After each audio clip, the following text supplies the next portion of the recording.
Қайырлы күн баршаңызға.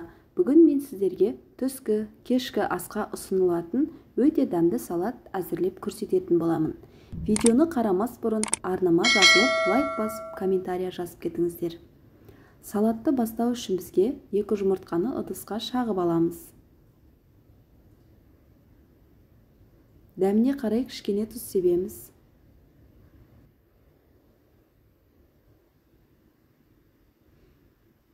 Жақсылап араластырамыз. Қызып тұрған табамызға кішкене ғана май жағып, 2 бөліп құймақ пісірген сияқты пісіріп аламыз.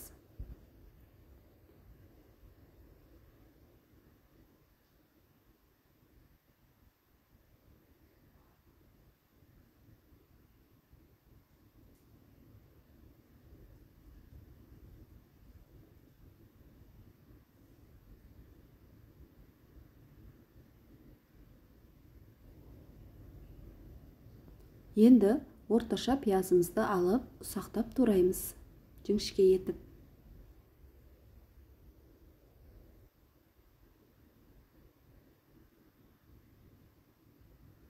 Қызып тұрған табамызда қуырамыз. Оның үстіне бір сәбізімізді алып, қырғыштан өткізіп, пияздың үстіне салып, оны да кішкене жұмсарғанша қуыратын боламыз. Дәміне қарай кішкене тұз себелейміз.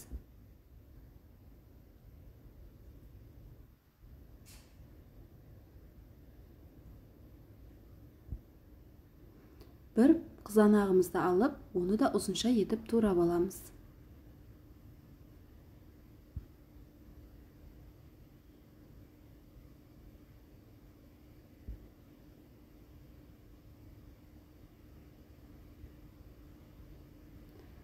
Піскен жұмыртқаларымызды оны да ұзынша етіп турап аламыз.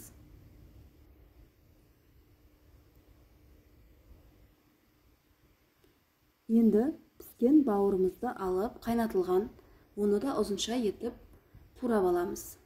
Құр суға салып пісіріп аламыз бауырды. Барлығын бір ыдысқа саламыз. Көкөністер дәміне қарай қосамыз. Жаңағы табамыздағы пиязымыз бен сәбізімізді үстіне қосамыз.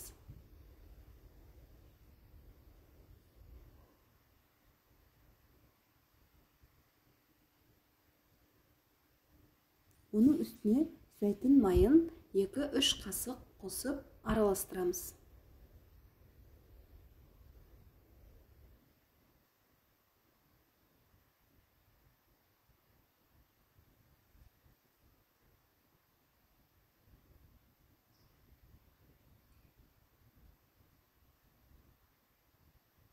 Жақсылап араластырамыз.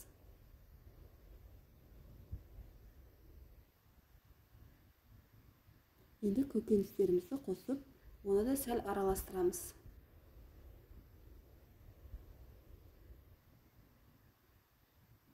Міне салатымыз дайын болды. Жасалу жолы өте оңай, әрі өте дәмді болады.